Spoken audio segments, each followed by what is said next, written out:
Hey everyone. I want to do a video on like PvE combat and like joining rallies and like killing big bosses. But I thought that like the first thing that I should try to get across here um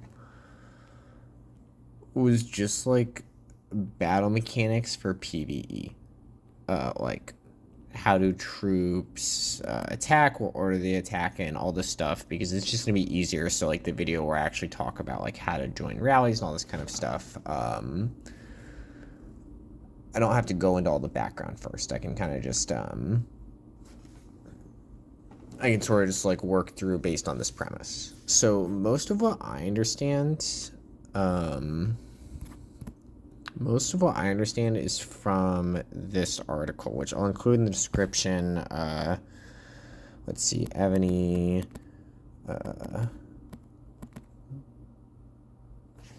monster battle mechanics. This one, yeah, this Evony Guide wiki, and I'll put the link to this in the description. But this guy, whoever wrote this, I don't know who it was. They did like a really good job with just like testing, like doing controlled tests. Basically talk about like how the turns work in combat, how we want to get 0 wounds, all this kind of stuff that's important that I'll try to go into. But like I would suggest, like, if you want a more in-depth understanding, you should go read this. It's not like that long, and it has like a lot of good stuff that I'm gonna miss. I'm not gonna get to. Okay, so I guess first I want to start with the goal in general when you're bossing, right? So when you're like you're killing bosses, is you want to get no wounded.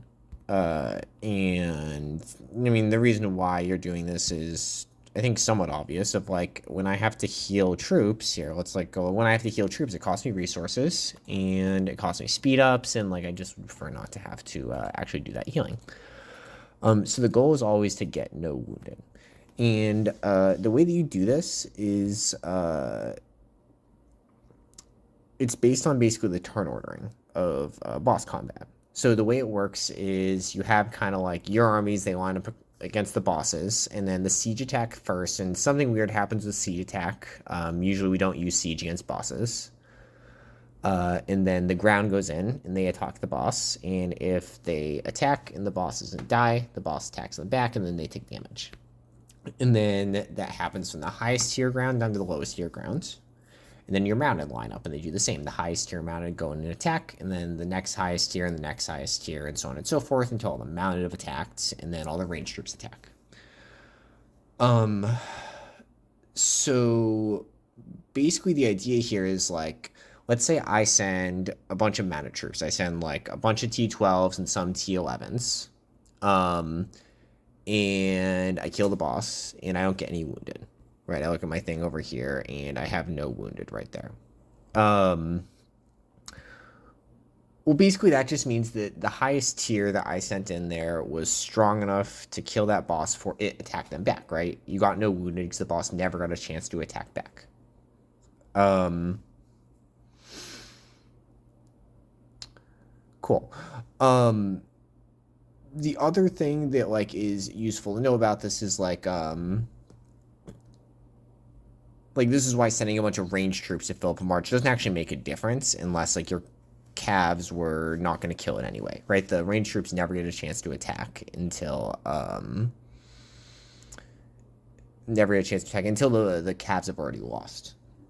So basically, combat ordering. It goes siege, but we don't send siege because siege do very weird things I don't really understand. Siege, ground, mounted, ranged. And basically, like, the mounted troops don't get to attack until the ground troops have lost, and so on and so forth. And again, this is a very short explanation, but if you would like a more in-depth explanation, you should go read the article. Again, it's really good. It's a big part of why I understand here. Cool. Thanks everyone for watching. I'm going to make a part 2 just now that's more focused on actually starting rallies and joining rallies. But I just wanted to get this out of the way first so that I don't have to talk about it there and it can kind of be its own standalone thing.